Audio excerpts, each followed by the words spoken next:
The Tupolev Tu-95, sometimes referred to as the Bear, is one of the loudest aircraft to fly.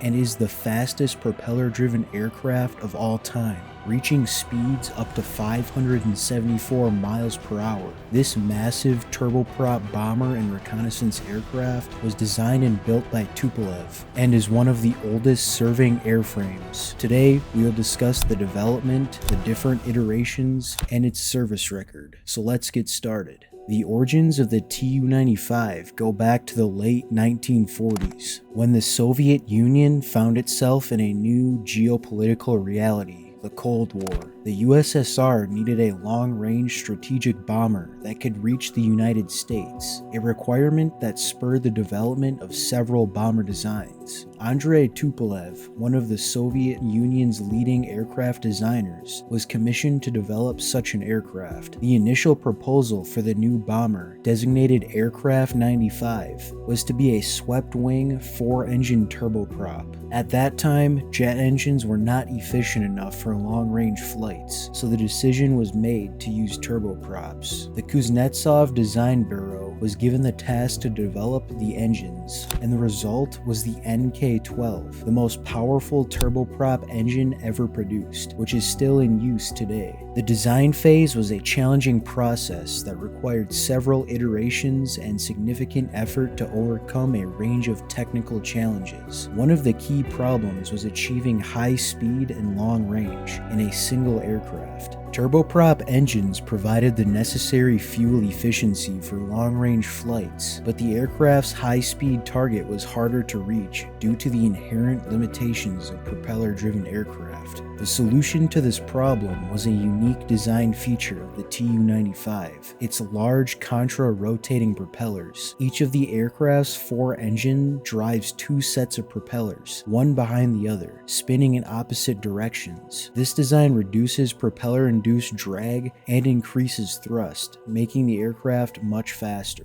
The first prototype of the Tu-95 was ready in 1952, and the maiden flight took place on November 12th. During the testing phase, some significant issues were identified. One such issue was intensive vibration due to the massive power of the engines and the contra-rotating propellers. Tupolev and his team had to adjust the design and construction to better absorb and deal with this vibration. The introduction of new materials and advanced aerodynamics also helped improve the aircraft's speed and range. Building a Tu-95 was a complex process involving thousands of workers and numerous specialized components. The aircraft's airframe was largely made of high-strength aluminum alloys, with titanium used in some high-stress areas. Serial production of the Tu-95 ended in 1994 after the dissolution of the Soviet Union, with approximately 500 being built. However, the aircraft continues to be upgraded and modernized and is expected to be in service until the 2040s. One of the Tu-95's most notable features is its range and endurance. The Tu-95 can fly distances exceeding 15,000 kilometers without refueling, allowing it to operate in regions far from Russian territory. It has the ability to stay airborne for over 24 hours, making it one of the longest range combat aircraft in the world.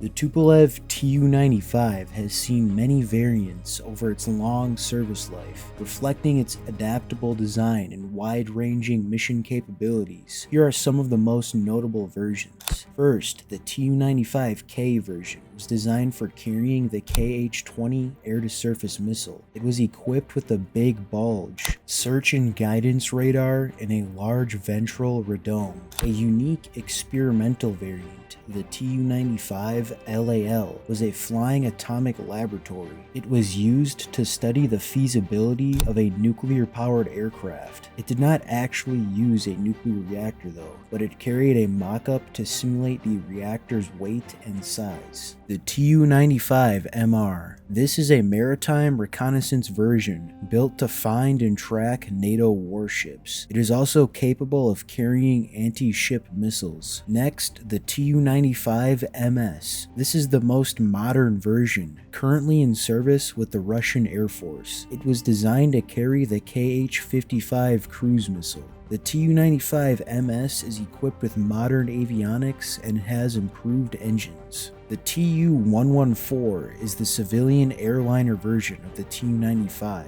It was used by Aeroflot, the Soviet national airline, for long-range international flights. Despite being based on a military aircraft, the Tu-114 had an impressive safety record.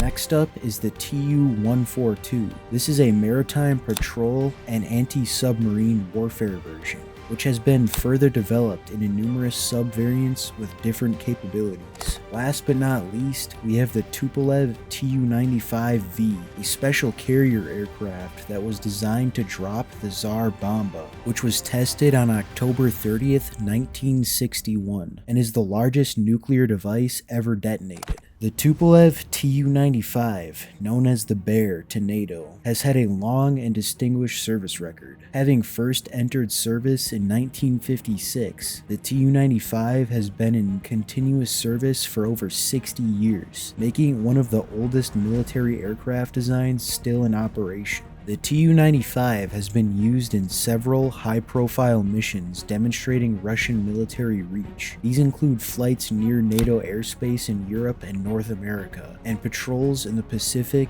and Arctic regions. While these are not combat missions, they serve a strategic purpose by showcasing Russian capabilities. The civilian variant of the Tu-95, the Tu-114, holds the official world record for fastest propeller-driven aircraft, reaching a top speed of about 540 knots. The record was set in 1960 and still stands today. During the Cold War, the Tu-95 was a key part of the Soviet Union's strategic deterrence against the United States and its NATO allies. While it did not engage in direct combat, the Tu-95 was often used for patrols and show-of-force missions, and was always on standby for potential nuclear strikes. In November 2015, Tu-95 MS bombers launched Kh-101 cruise missiles against targets in Syria from over the Mediterranean Sea. This marked the combat debut of the Tu-95, almost 60 years after it entered service. The Bear's most recent service has been in the Russian-Ukraine war, in which it has mainly been used as a cruise missile launch platform. Well, that just about wraps up the Mighty Bear, but if you enjoyed this video, make sure to hit that like button, subscribe, and turn on the bell to be informed when I upload a new video. Anyways, take it easy.